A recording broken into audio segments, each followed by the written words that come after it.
Ethan Cole woke up every morning at the same time. His days were built on order, numbers, and decisions that moved millions of dollars. As the CEO of a powerful company, he was respected and feared, but very few people truly knew him. To the world, he was calm and confident. Inside, he lived with a quiet emptiness he never spoke about. Years ago, Ethan had lost his wife in a sudden accident. After that day, his home became silent, and his heart closed itself to the idea of love. He learned to survive by focusing on work. Meetings replaced memories, and long nights in his office helped him avoid the pain waiting for him at home. The only reason he still left work on time was his daughter, Lily. Lily was 6 years old, bright, curious, and full of life. She reminded Ethan of everything he had lost and everything he still had. Because of his demanding schedule, Ethan hired a nanny to care for her. That was how Claire Morris entered their lives. Claire was quiet and kind, with a gentle voice and patient eyes. She never spoke more than needed, but she listened closely. She treated Lily with warmth and care, reading to her, playing simple games, and making the house feel less cold. Ethan noticed these things, even if he never said them aloud. Their conversations were short and polite. Claire updated him on Lily's day, and Ethan thanked her before retreating into his thoughts. Still, there was something about her presence that softened the sharp edges of his world. When Claire was in the house, it felt less like a place of loss and more like a place that could breathe again. Ethan did not ask about Claire's life. He believed distance kept things safe. He paid her well, trusted her fully, and expected nothing more. Claire, in return, respected his silence, never asked personal questions, and never stayed longer than required. Yet sometimes when Ethan passed through the living room late at night, he noticed the light still on, and Claire quietly folding laundry or cleaning toys, as if caring for the home mattered deeply to her. That morning, Ethan sat in his office staring at his schedule. It was full, as always, but something felt off. Lily had hugged him extra tight before school, and Claire had smiled in a way that seemed tired. For reasons he could not explain, Ethan found it hard to focus. As the day went on, meetings blurred together. Numbers and voices filled the room, but his thoughts drifted back to home. He imagined Lily laughing, Claire guiding her hand as she learned something new. It was a simple image, but it stirred something unfamiliar in his chest. For the first time in years, Ethan closed his laptop early. He told his assistant he was leaving for the day. The decision surprised even him. Instead of sending the driver, he chose to go himself. He wanted to pick up Claire after work and bring Lily home together. As he walked toward his car, Ethan felt a strange mix of calm and unease. He did not know why this choice mattered so much, only that it did. He had no idea that this small change in routine was about to open a door he had kept locked for a very long time.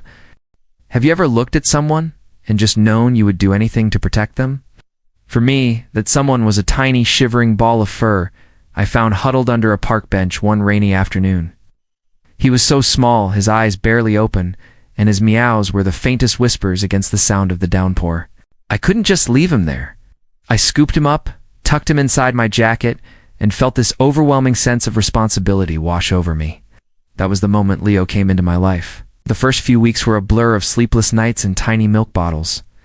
I remember sitting on the floor at 3 a.m. coaxing him to drink, my heart aching with a mixture of exhaustion and a fierce, protective love I'd never known before.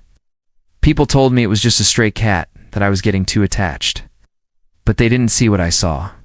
They didn't see the way his little body would tremble in his sleep, or the way he'd finally a rumbling motor of contentment when he felt safe in my arms. Protecting him wasn't just about food and shelter. It was about creating a world where he would never feel abandoned or scared again. It was about chasing away the shadows of his past. One day a loud truck backfired outside, and Leo shot under the sofa, shaking uncontrollably.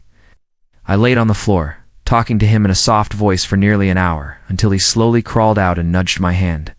In that moment, I realized protection isn't a grand, heroic act. It's the small, quiet promises we keep. It's being a safe harbor in a storm.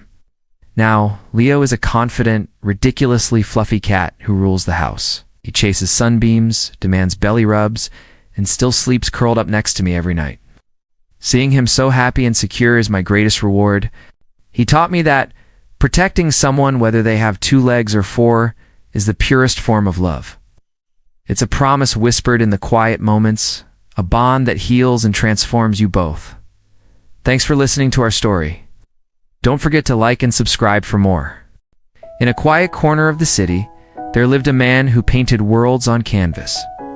His name was Leo, and his studio was a sanctuary of color and light.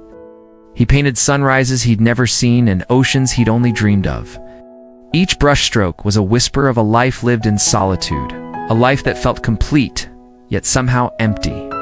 One rainy afternoon, a melody drifted through his open window, a piano tune so delicate it seemed to mend the very air. Aye. He followed the sound to the apartment across the courtyard. There, he saw her. Her name was Clara, a musician whose fingers danced across the keys, creating stories without words. She played with a passion that filled her small apartment, a passion that mirrored his own. And beside her, a little boy named Sam, no older than 6, would hum along, his small voice a perfect, innocent harmony. Leo found himself drawn not just to the music, but to the warmth that radiated from their window.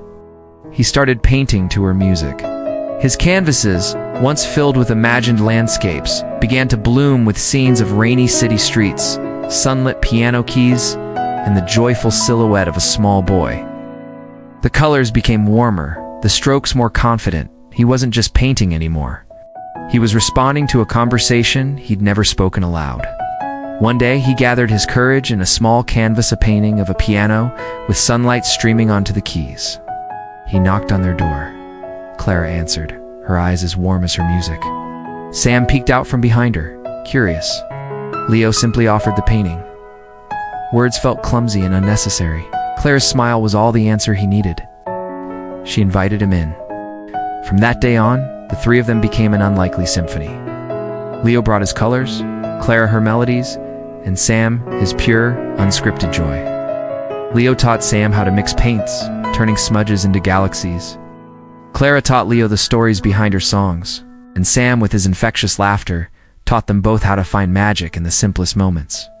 The man who painted alone, the woman who played for herself, and the boy who hummed along found that their individual notes created a beautiful, complete song. It was a masterpiece, not on a canvas or a sheet of music, but in the shared spaces of their lives.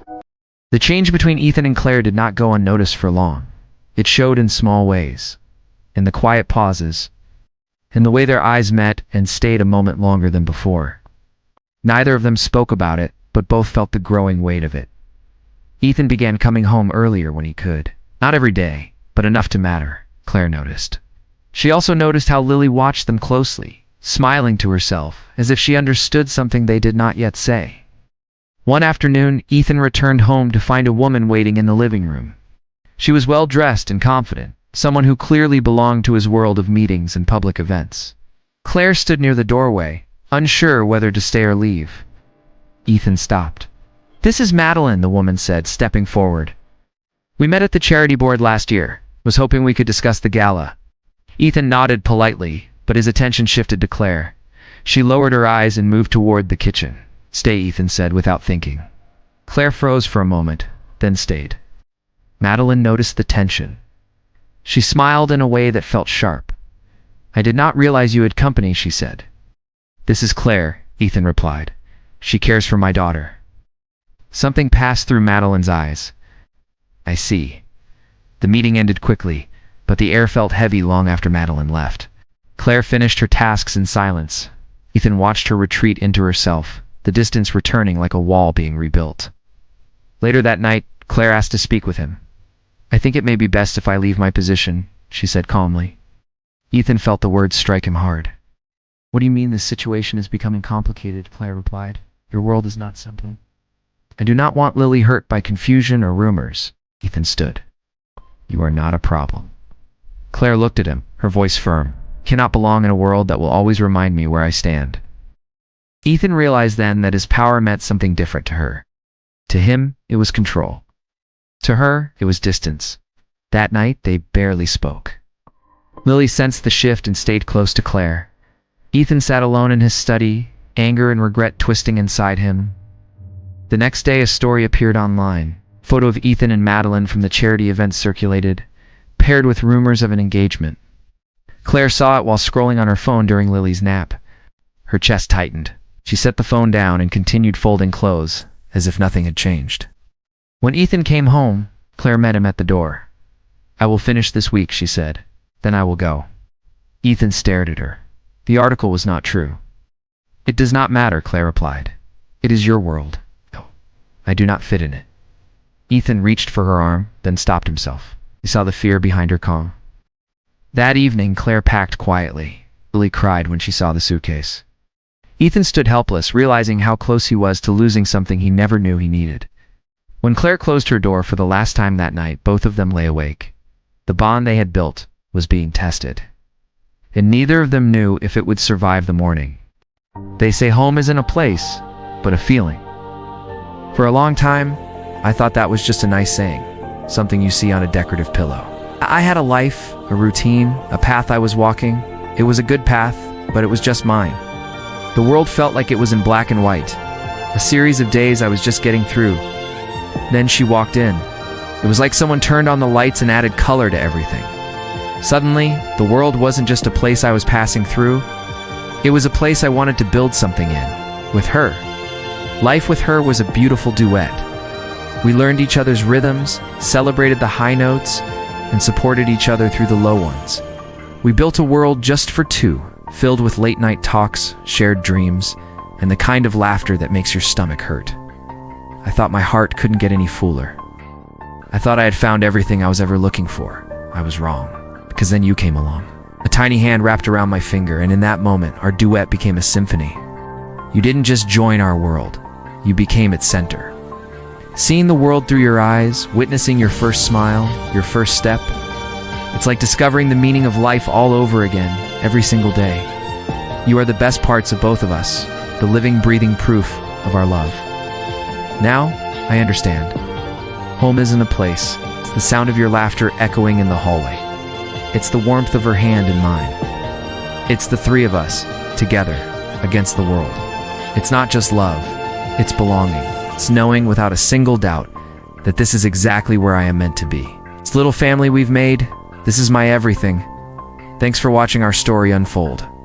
We'd love it if you'd follow along for the next chapter.